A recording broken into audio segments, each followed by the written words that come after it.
Good morning, everybody. Today is Tuesday, March 21st, 2017. And this is Before the First Cup with Jules here on UCY.TV. Happy Tuesday, everyone. It is a partly sunny 33 degrees and feeling very springy here in upstate New York. By the way, happy spring. I saved it for this morning because I thought it was today, but surprise, it was yesterday morning at 6:28 a.m., if I'm not mistaken. So we are already in the throes of spring, and our 2 feet of snow we got last weekend is finally starting to melt. I don't know. I walked out in my slippers in the back, and it was still pretty high up there. So maybe a few more days, but hopefully soon. So where did we leave off yesterday? We titled the show Kurzweil, Transhumanism, Addiction, and Analog, Human versus Matrix Slave. That's about what it all boils down to. We've been looking at Kurzweil and how his transhumanism vision of the future that he rolled out. Oh, I would even say back in the mid-90s, I remember hearing about Ray and some of his crazy visions, and that his father died and he was vowing to bring him back and all this other stuff. I mean, there was a lot involved back in those days, and we all went, wow, Ray, stick to OCR software and doing voice synthesis. We don't need you coming up with ideas on how to put computers inside of people. But he continued, and then one day, Google, with all their wisdom, said, hey, Ray, guess what? We want you to be head of our engineering division in artificial intelligence and language processing. And they gave him the keys to the kingdom. Now, one of the things that we don't realize about this transhumanist movement is that it started quite a long time ago. I am trying to find the link because I did put it in the notes to a New York Times article, and we looked at some of it before, maybe. I don't know. I've had it up quite a few times. Oh, I got to find it, though. It's in here. And it talks about Kurzweil, Larry Page, and the other Google founders all being responsible for creating Singularity University. And Singularity University is kind of like the Kurzweilian mouthpiece now, where they put out a lot of these stories. Wow, I can't find it. I don't know, it's kind of early. My eyes still don't work, but I posted the story and I don't see it here, so we might have to do something else, but I thought it would have been a good one to kick it off with just because it was so old. But Singularity University was a collaboration by Google and Kurzweil, so it is no surprise to me now. See, I didn't realize that back then, that they already were all chummy pals. But it does make a lot of sense now that they've brought him on board, and he's kind of proven himself, and he's this visionary. But one thing that's interesting is that as we have this transhumanist agenda going on, we also have this longevity agenda. And something interesting yesterday, I had to say, across the interwebs that came up was we had the death of Rockefeller yesterday. Rockefeller died at a ripe old age of 101 years old. And people are like, nah, it's about time. Good riddance, And I wasn't that mean. It's like, well, but dude, he tried. Maybe in his own sick way. I don't know. Maybe he had his own vision for utopia. But he was involved in a lot of things. We had Ron Stevens on Sunday, did a really good show kind of outlining the tentacles that Rockefeller had into all these different foundations. But one interesting thing, after the show yesterday, I started doing a little bit of digging. And I wanted to see, is like, I mean, Rockefeller was one of the puppeteers of all of it. He's back one of the original robber barons who came in with all the big industrial money to start all these great philanthropic organizations to be good for you and little Johnny that then could shape the minds and the lives of the world. And that's how they do it. That's how Bill Gates comes in and he's going to cure all the malaria in the world. Well, one of my listeners, good morning, Camille, sent a story to me yesterday, maybe the day before. I finally got to it yesterday. And you guys know, I'm sorry. It just juggle. So last night I finally got a few minutes after all the shows were done. I got a few minutes to sit down quietly and go through messages. But I was very disturbed because guess what? Genetically modified mosquitoes have reared their ugly heads again. We've talked about using mosquitoes as flying vaccinators. We know that was all a part of some of this research they were doing, and then Oxitec spun out of Oxford University and used money from the Bill and Melinda Gates Foundation to start tinkering with these mosquitoes as a, of course, potential cure. But remember, double-edged sword could also be a potential entomological weapon to be utilized, if ever need be, wink, in the future. Kind of like those robo-bees from Harvard. On their little advertisement page, they had them advertised as being able to pollinate crops. And then the next bullet point was used as surveillance. It's either A or B. But so we have these new genetically modified mosquitoes going on in Afo Taso, one of those African countries. But what was beyond disturbing, and I think we'll do a day. We got to get back up because they're ramping up this pandemic mantra again too. But what was interesting is that it was the first time, and I'm pretty sure at least in the published realm, it is the first time, but who knows? They do stuff without telling anybody. They're talking about releasing gene drives into nature.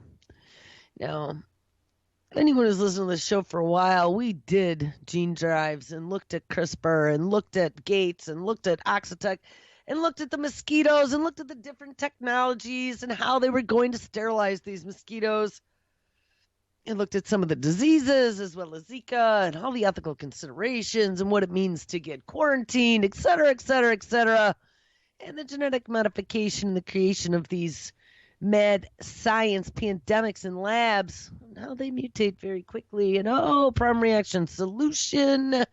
We have mad science vaccines coming now.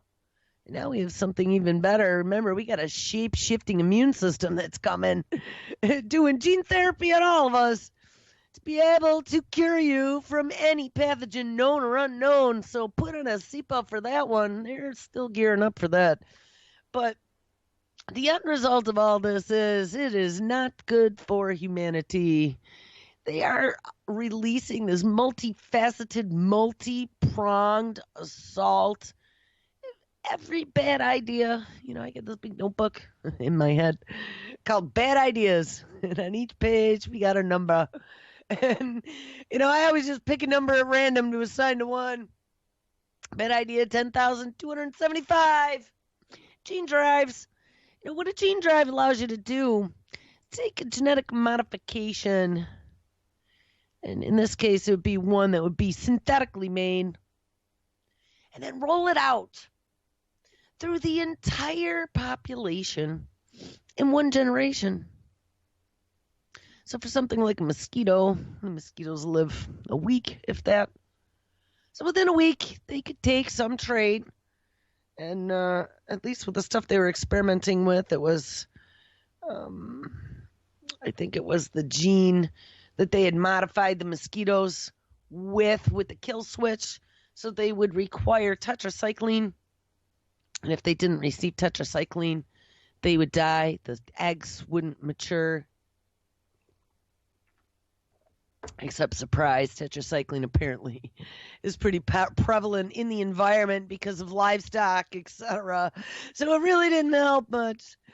But Long story short, gene drive technology is something that isn't just for mosquitoes. Gene drive technology is a technology that allow them to make a genetic change and then push that genetic change throughout the entire population. And I don't know. I haven't dug enough into gene drives. It's kind of like CRISPR, but it's CRISPR on steroids. But I haven't dug into gene drives enough to know, and I'm pretty sure whether or not these genetic changes could pass from generation to generation. Remember, we had looked at CRISPRing embryos. One of the big deals up until just recently was that you can CRISPR embryos in the lab now, wink. But the one thing you can't do is CRISPR traits that can be passed down to progeny. You can't CRISPR traits that can be sent to future generations. So that way you won't mess up the human germline for the future. Well, just recently they decided now that rule might just be out of window because guess what? There are genetic diseases that are heritable that, just by CRISPRing embryos, we could cure them. And guess what? China has already messed around with CRISPRing inheritable traits. And so we got to keep up with the Joneses there, Jenny. So I hate to tell you, we now have made it ethically okay to modify traits that will affect thousands of years of human progeny in the future. And that can't be a good thing at all. Because now, we used to kind of joke about laser beam eyes and fangs and wings. Well, that could happen. And it won't just be one generation of fanged winged Johnnies. Oh, no. This could be like a whole new branch of humans. They could be like the flying monkeys from Wizard of Oz. My daughter, she definitely gets. I try to explain this stuff to her. She's a very scientific little girl. So she gets what CRISPRing's all about. I've explained some of this to her. I found actually one of my old biology books. It's all on life science, so I gave that to her. I told her, get cracking on that thing. It's a huge textbook. But, I mean, she's good now, but it's a couple grades beyond her. So I think it's good because she knows a lot more than, her age. So it might be right in line with her skill level and give her some stuff to really dig her teeth into. But, we've talked about genetic modification. She knows about it from food. And now she knows that they're messing with it with creatures. She was the one whose class had that one story that we covered about whether or not they should be doing hybrid pig human stuff. Remember, they asked that as like a debate question in third grade or something. So she gets it. She gets that there's some stuff going on here. And I've really tried to explain to her that we right now are just on this cusp of changing technology. So be ready for anything. And but one of the things that is disturbing is having a conversation with your child. And as she's putting her creativity to work, thinking about all these traits that we could add to, I don't know, a horse. And we were envisioning what the creature would look like. It was really kind of a scary feeling because, like I said yesterday, Ray Kurzweil predicted 12 short years. He's thinking now that we will reach that singularity. I'm going to say if things keep progressing at the speed they are, with that law of exponential returns, I think we might even reach it before 12 years from now. And, barring any big calamity, we should all pretty much be here, hopefully. Hopefully we don't all kick the bucket by then, but I would say 12 years or less. There's a pretty good chance that a good number of us who are hearing this broadcast right now will still be here 12 years from now or less. But definitely for any of the children that are around, again, barring any big calamity, those children will definitely be here. And they will have to live with this dystopic future that we see them planning. And the fact that we sat around on a Saturday envisioning CRISPR creatures. And of course, you wanted to know if we could make a unicorn Pegasus. Isn't that what every little kid dreams of? And I said, of course we could, honey, and we could even put big fangs and laser eyes on your Pegasus unicorn. Careful what you ask for. And that is true, by the way. Careful what you ask for. All right, so here's where we're going to kick it off. Speaking of Kurzweil, kind of got on a tangent, but we have been talking about transhumanism, longevity medicine. David Rockefeller kicked the bucket yesterday. Something interesting, too. There was not very much mainstream news, at least TV news. I saw a couple print articles, RT News and New York Times put out some stuff, but you didn't see any commentaries about the great philanthropist talking about all the things he's done and how he's influenced medicine and libraries and education, and he's part of the CFR, the Trilateral Commission, or Bilderberg, or how he knows Peter Thiel. No, you didn't see any of that. But it was kind of funny because I was having these weird little twangs yesterday going, interesting, when filthy, beyond filthy rich billionaires just happened to, drop dead. And then, yeah, he was 101. But also we got all this mad science going on around him. I did a little research yesterday to discover that, he does happen to be friends with Peter Thiel and Henry Kissinger, of course. And, took a look at some of these organizations, and I don't know, guys. I don't know if he just dropped dead, or did they tell him it was time to go underground? Wink. It's time to start your treatments for youth. But the funny thing was that it wasn't just me that thought that.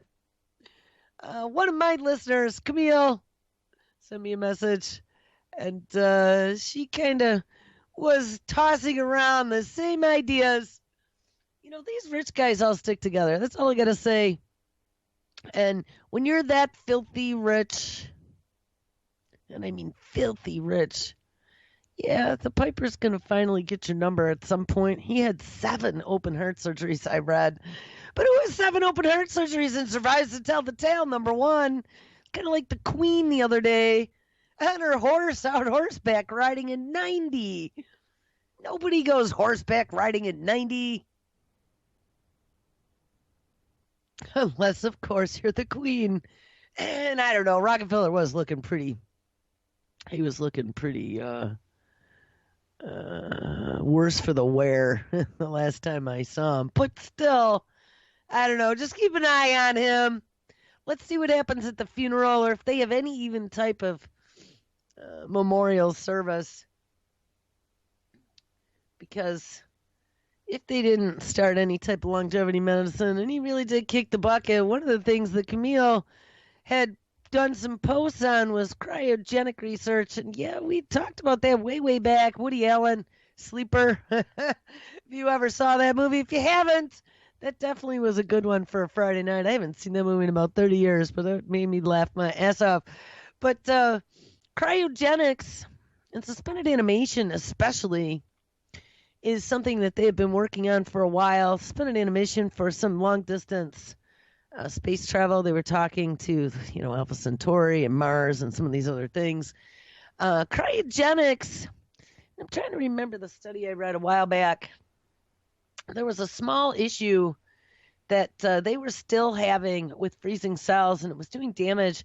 But I thought I just caught something like just a day or two ago, late at night upstairs, the other machine, so it's not here right now, that they think they may have found the problem, and it had to do with this extra ice crystal or something that was crystallizing, and it was because of some chemical that we were picking up from our environment that was getting into our cells that was causing the problem for rejuvenation in cryogenics. But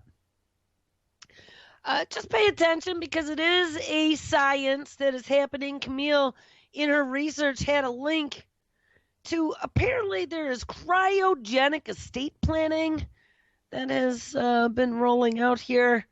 I knew nothing about this, but it sounds pretty interesting. If you're planning on living forever, we have a perpetual trust. You just put all your bazillions of dollars in here and we'll lock it up for you for when you wake up 1,000 years from now. I mean, how crazy is that? But I wouldn't doubt it. I would not doubt it. You know, we have these multi generational, extremely rich billionaires and all their heirs. You know, you can't take it with you, wink, but they're trying. And you got vampires like Peter Thiel out there messing around with sucking young blood to get younger again. So look out, people. There's a brave new world coming, and it is really a frightening place. So, all right, let's go back. June 2010, New York Times. Merely human? Well, it's so yesterday. This is 2010. So we were talking 7 years ago. This story came out. Mountain View, California. On a Tuesday evening this spring, Sergey Brin, the co-founder of Google, became part man and part machine. And about 40 people all gathered here at the NASA campus for a 9-day, $15,000 course at Singularity University, and they all saw it happen. Now, you know what? I'm just having flashbacks because, yes, we did read this story back a few months ago, I think. If you guys remember that Singularity University course that was $15,000, we discovered that they're still offering those courses. They're like $8,000 now, but they're offering them to rich people and CEOs and things of that nature, chief executives. Here we go. Some of Silicon Valley's smartest and wealthiest people have embraced the singularity, and they believe that this technology may be the only way to solve the world's ills while also allowing people to seize control of the evolutionary process. We've talked about that as well. This is the self-directed evolution that people like George Church have been talking about. We want to put, well, not we, they want to put evolution into the hands of humans where they will be responsible. They will be telling us what is a good trade, what is a bad trade, and who is obsolete. But for those who haven't noticed, Silicon Valley's most celebrated company, Google, works daily on building a giant brain. Ding, ding, ding. And we're 7 years into the future, and Kurzweil's in charge, and he's looking all evil, and it's getting bigger and faster and smarter. Google works daily on building a giant brain that harnesses the thinking power of humans in order to surpass the thinking power of humans. Ding-a-ling. And remember, I told you, everything we feed to the machine is making the machine smarter and brighter than us. Larry Page, Google's other co-founder, helped set up Singularity University in 2008, and the company has supported it with more than $250,000 in donations. Some of Google's earliest employees are thanks to the personal donations of $100,000 each among the university's founding members. The university represents a more concrete side to the singularity, focusing on introducing entrepreneurs to promising new technologies. Hundreds of students worldwide apply to snare one of the 80 available spots in a separate 10-week graduate course that costs $25,000 for 80 people at $25,000 each. You got to be cashing in on the singularity. Cha-ching. Chief executives, inventors, doctors, and investors jockey for admission to the more intimate 9-day courses called executive programs. Both courses include FaceTime with leading thinkers in the areas of nanotechnology, artificial intelligence, energy, biotech, robotics, and computing.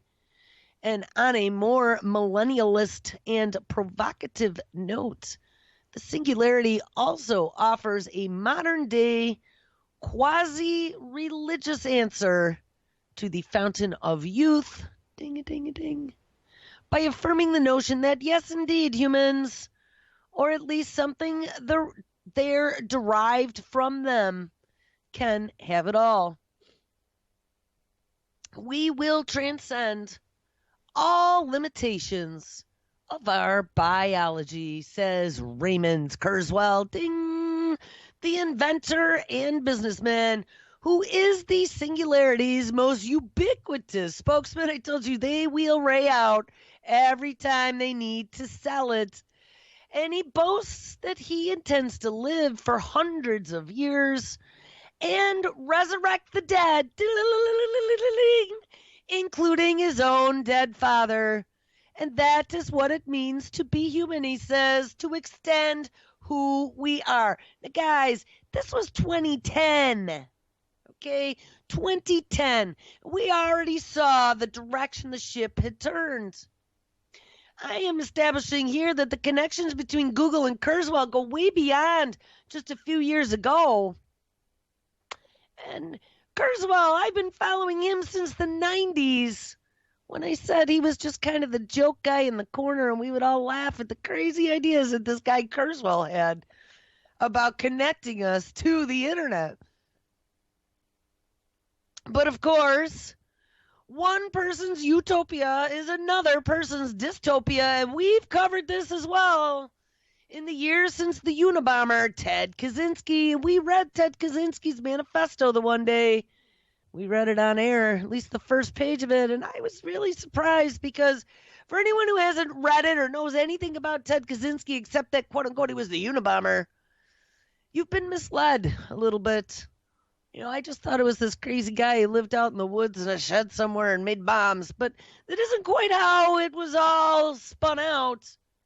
Well, maybe that was the narrative, but it isn't what it was all about. Kaczynski had been a professor, and he had gotten very anti-technology. He had gotten very upset about some things. I don't remember the entire circumstances. I think he was sending incendiaries to people that he wanted to stop the machine, maybe, but don't quote me.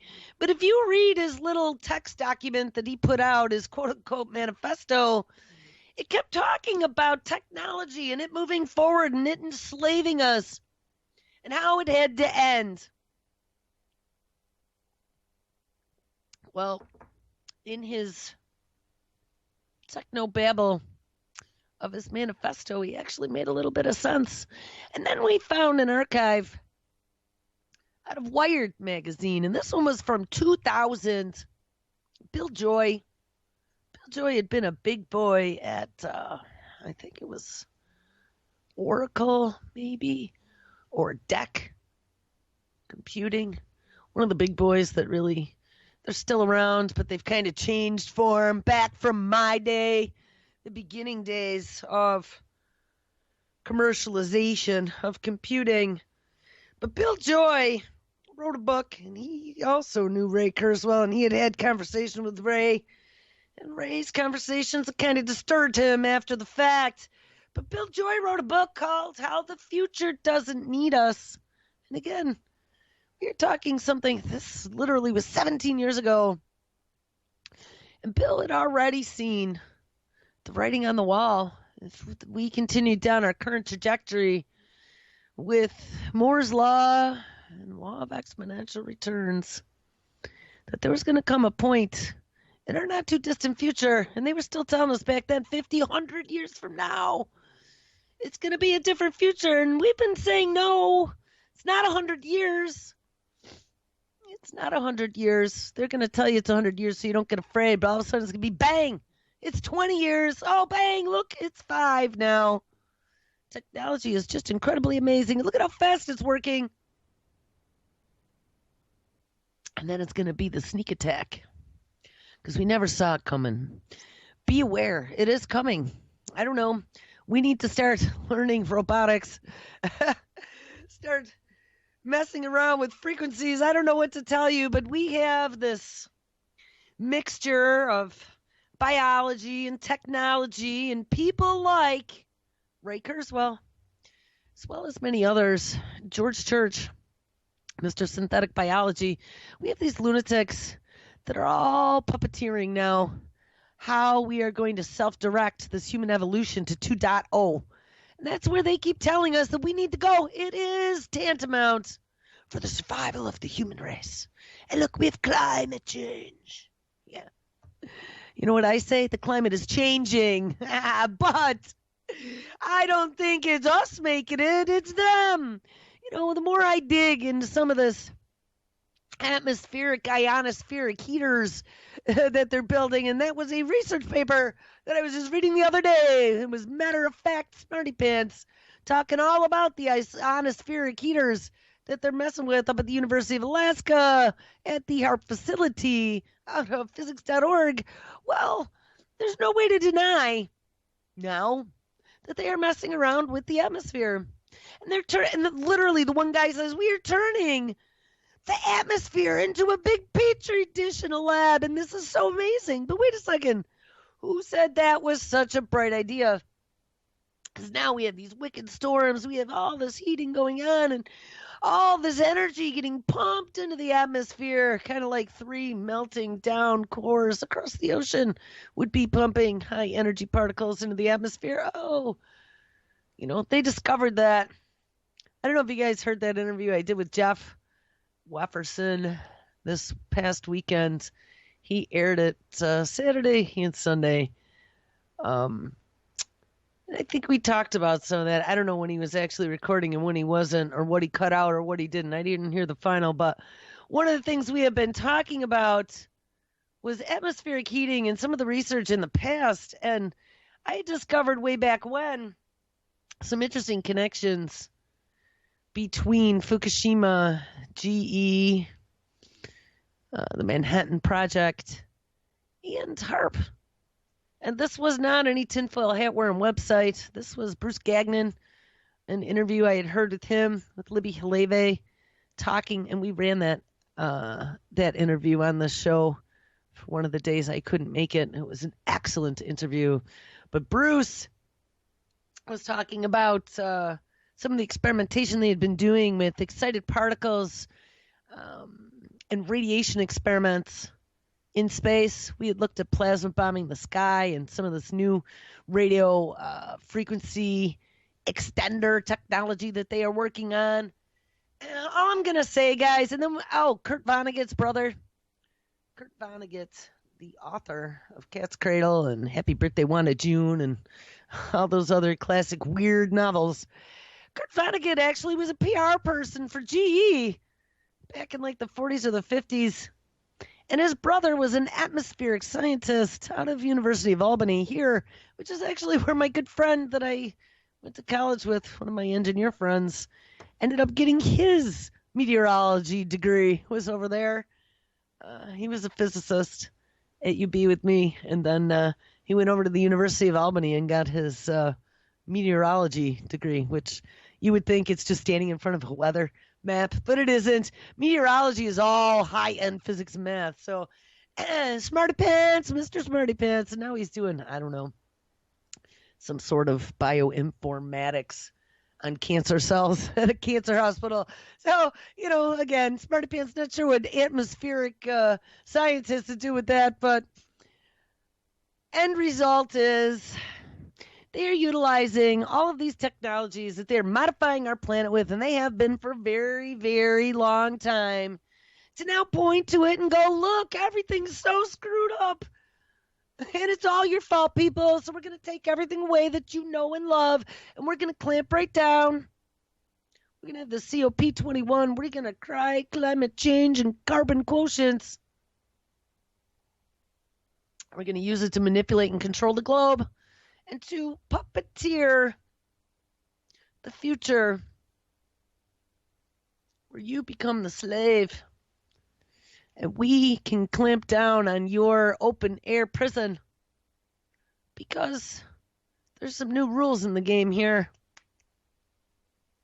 But these new rules in the game, not being able to support 7 billion people, is going to lead to the scary future of CRISPRing and transhumanizing humans, all in the name of being able to survive in this new foreign environment that the Earth's ecosystem is going to turn into if they are allowed to terraform the planet, like the DARPA lady said. They were going to use these push a button, create life technologies here on Earth first to clean up unhospitable places that have been, polluted by corporations without a conscience, like there ever was such a thing, a corporation with a conscience. But we're going to use some of these new synthetic biology cures, these little microbes that we've programmed to be our, to do our bidding, bacteria that eat oil. And I think, they said they found some of those in nature, but they made special ones too. Viruses that supposedly go out and do good things because we put some new guts in them. And then after we test it here on Earth, we're going to use it to terraform Mars. That's that interview at a Motherboard magazine. I've quoted it a million times. You've read it. I referenced it in my notes. But that's what they're talking about. So don't worry about what's going on here. We'll be able to fix it, Johnny. I think that's what they're thinking. But I hate to tell you, we are not gods. We don't understand.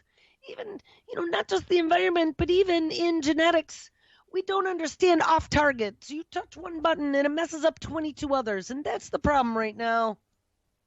And it's kind of like I said the other day, telling lies. When you tell lies, one lie begets 12 more. And you better keep up then with all the lies and all the threads you have created, because eventually you'll get caught. Well, same thing with kind of what they're doing to our planet. All these lies and all these programs have now taken things to where the Tempest is almost out of the bottle, and they've let a few genies go, and they're thinking still that they'll be able to control those genies like gene drive or CRISPR democratized, or, I don't know, DIY gene kits in mommy's back bedroom. Or 1918 pandemic flus. We've taken out, we spliced and diced a few times.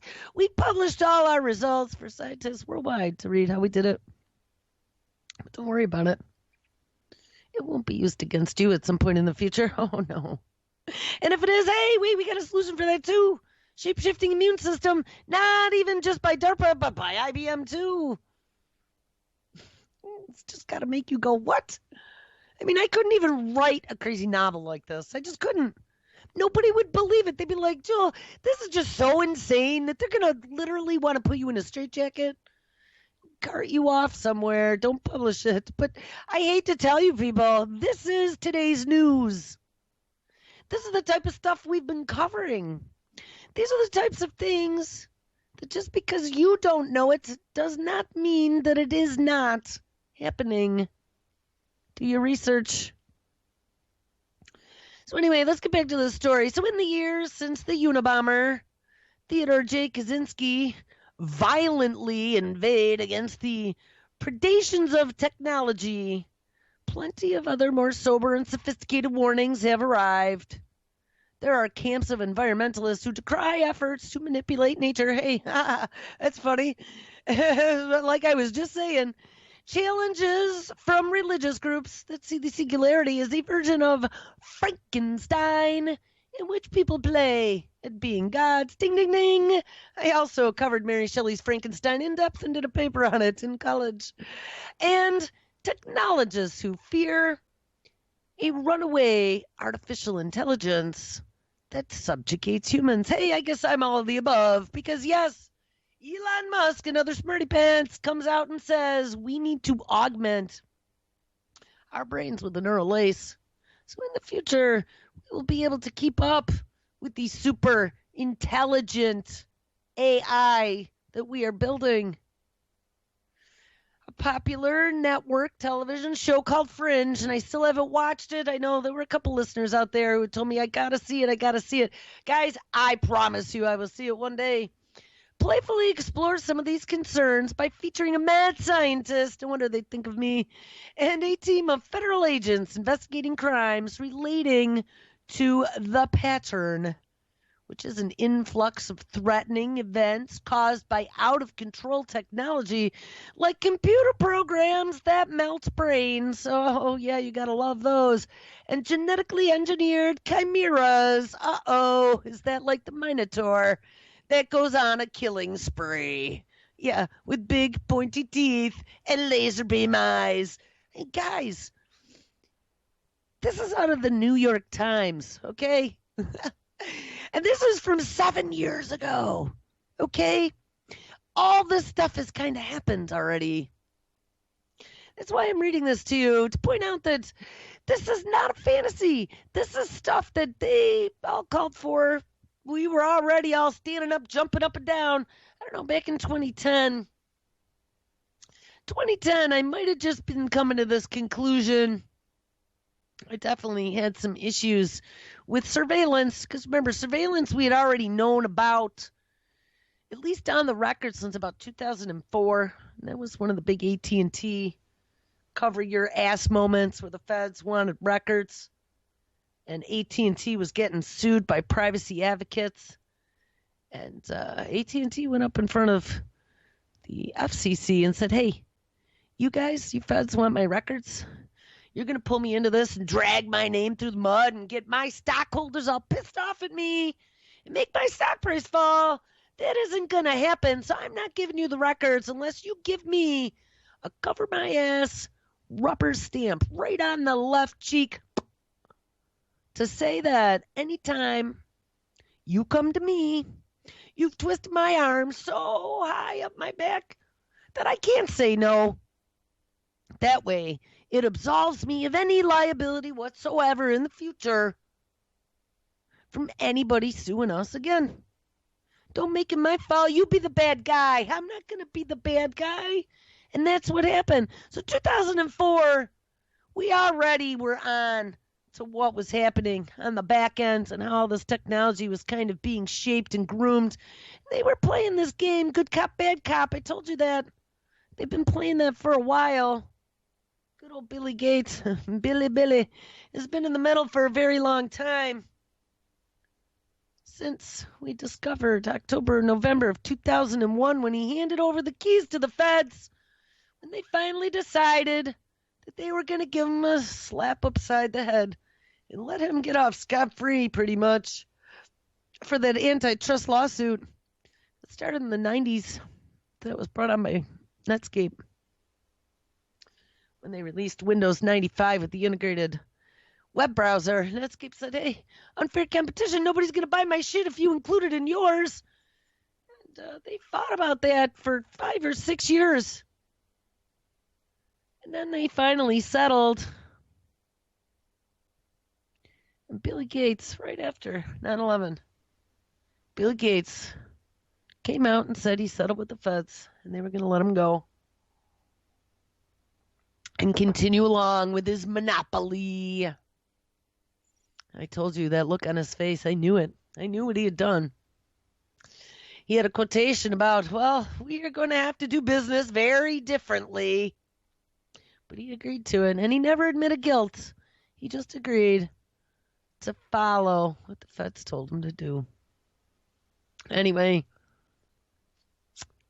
so yeah, we could have, computer programs that melt brains in the future, or genetically engineered chimeras that go on killing sprees, but some of the Singularity's adherents portray a future where humans break off into two species, and this is kind of where I really think we're headed. There will be the haves, those who have superior intelligence and can live for hundreds of years. And then the have-nots, or like I like to call them, the Luddites. I'm going to be on this team. Those who are hampered by their antiquated corporeal forms and beliefs, i.e. human 1.0. And of course, some people will opt for inadequacy, if that's what you want to call it, while others will have their inadequacy thrust upon them. Critics find such scenarios unnerving because the key to the next phase of evolution may be beyond the grasp of most people. Now, guys, too, That's the other thing. This 21st Century Cures Act, we've talked about all this precision medicine, the Brain Initiative, and all this mad sciencey stuff, CRISPRing that's rolling out, all these new therapies right now, getting the FDA out of the way. So that approval process is just fast tracked. So we can now go to clinical trials. Anyone who is desperate enough and has some cash can step right up. We'll try our new treatment on you, and if it all works out, hey, good luck to you there, Jenny, in the future. And we'll write a case study, and we'll use you as a marketing tool. We'll do pictures of your pretty eyes, and we'll put them on the banner. You got to be the guinea pig for history. Then we're going to roll this treatment out to who? Oh, the rich tech billionaires and people like Rockefeller and Theo and Kissinger and all the other cronies out there. Gates, Larry Page, Sergey Brin, Ray Kurzweil. He can add it to his 175 pill daily cocktail he takes. But, the thing is, in the end, this is not for you and me. See, we make the good experimental petri dish because we're just so willing and so gullible. And when they have mistakes, when little Johnny starts pumping into walls, they know they did something wrong. Back to the drawing board. Then they'll come back and they'll try it again because there's millions of us that'll step right up. We've seen that. They just step right up. They'll believe it. Dangling carrots. We will cure you. Nanobots in your blood. We could never figure out who would step up for nanobots in their blood. Well, cure for cancer will do that to you. So some people will opt for inadequacy. And this next phase of evolution may be beyond the grasp of most people.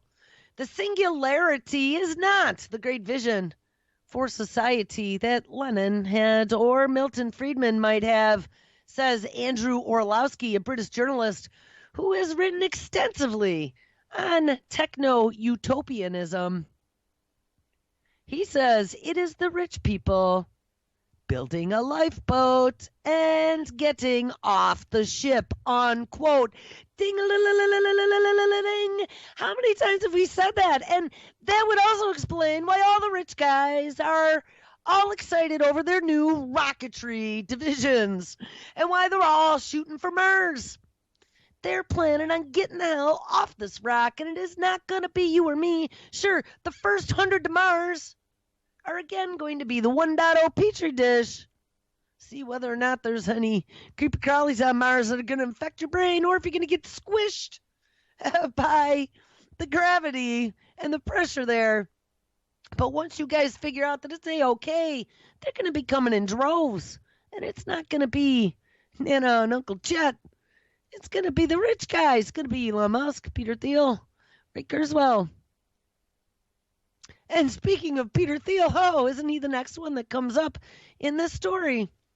Peter A. Thiel, a co-founder of PayPal and a major investor in Facebook. Oh, don't we learn something new about him every day? I didn't know that. Is a singularity devotee who offers a singularity or bust scenario. Now remember, Peter Thiel is also was friends with Rockefeller, who just kicked the bucket. It may not happen, he says, but there are a lot of technologies that need to be developed for a whole series of problems to be solved.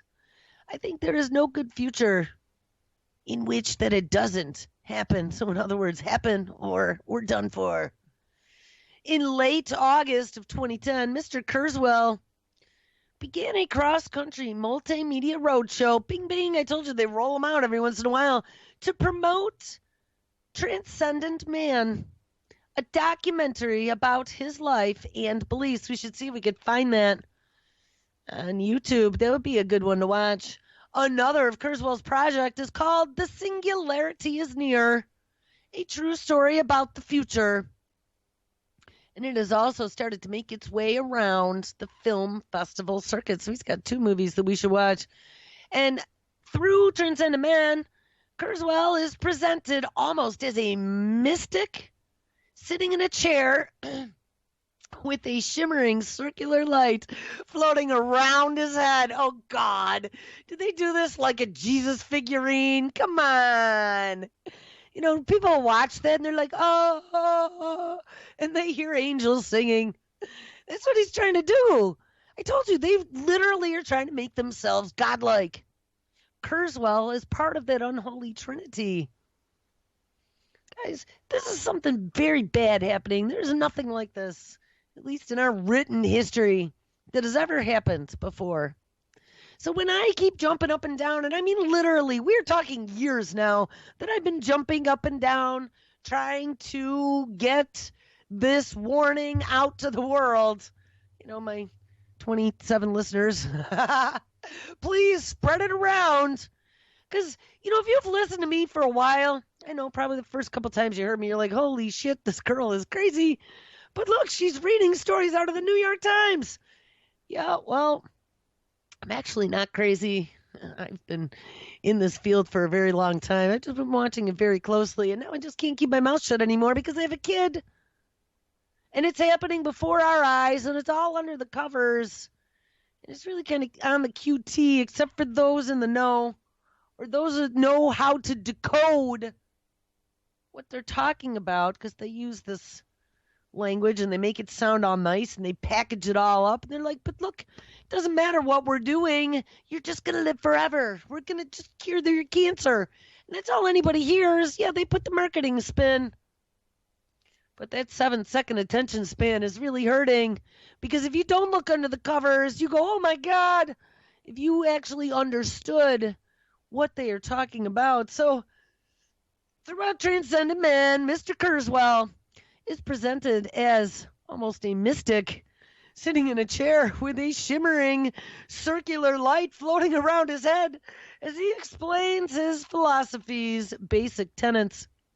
And during one scene at the beach, he is asked what he is thinking as he stares out on a beautiful sunset with waves rolling in and the wind tussling his hair. Oh my God. Well, he says, I was thinking about how much computation is represented by the ocean. He says, I mean, it's all these water molecules interacting with each other. That is computation.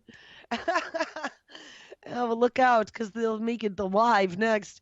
Mr. Kurzweil is the writer, producer, and co-director of The Singularity is Near, The Tale of Ramona. Oh, no, this is his Ramona the alter ego. We've talked about that before, too. The female alter ego that he wants to be when he gets sucked into the machine. A virtual being that he builds that gradually becomes more human, battles hordes of microscopic robots. Oh, no. Nanobots are coming. And taps the lawyer, Alan Dershowitz, for legal advice. And motivation guru Tony Robbins for guidance on personal interactions. And with his glasses, his receding hairline, and lecturer's ease, Mr. Kurzweil, who was 62 7 years ago, that makes him 69 now, seems more professor than thespian. His films are just another facet of the Kurzweil franchise, which includes his best-selling books, his lucrative speaking engagements, his blockbuster inventions, and a line of health supplements called Ray and Terry. So I didn't know about that either. Developed with physician Terry Grossman. So Kurzweil began his march toward the singularity around 1980 when he started plotting things like the speeds of chips and the memory capacity inside computers, and realized that some of the elements of information technology improved at predictable and exponential rates. Ding, ding. We've talked about it many times. This is law of exponential returns. And with 30 linear steps, you get 30, he says, but with 30 steps exponentially, you get to 1 billion. The price performance of computers has improved 1 billion times since he originally was a student, and in 25 years. And seriously, I mean, a hard drive the size of a brick back in 1982. It was like $800, if I remember correctly. My dad had to buy a hard drive because it came with some insane, like, kilobytes. And he got an upgrade. It was a big, fat chunk of change. He had a bonus at that year, and he spent it on a hard drive the size of a brick. In 25 years, a computer as powerful as today's smartphones will be the size of a blood cell, or I'm going to add, or a nanobot.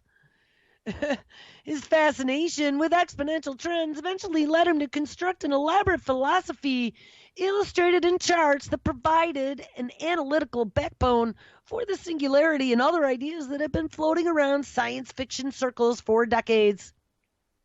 The underlying premise of the singularity responds to people's insecurity about the speed of social and technological change in the computer era, and Mr. Kurzweil posits that the computer and the internet age have changed society much faster than electricity or phones or television, and that our next great leap will occur when technologies and industries like medicine and energy start moving at the same pace as information technology. Guys, the medicine has done it. 21st Century Cures Act, precision medicine, they have done it, people, in the 70s, well before the era of nanobot doctors. And it actually says that Mr. Kurzweil's father died of a heart attack in his home in Queens, New York. He was 58 and Ray was 22, and since then, Kurzweil has filled a storage space with his father's effects in the hope that someday when computers and humans merge, that he might be able, with memories harvested from his own brain and his dad's DNA, partially or completely resurrect his dad. And we're going to leave it at that today. We will continue with Ray, Singularity, and the coming of the future tomorrow. Have an awesome Tuesday.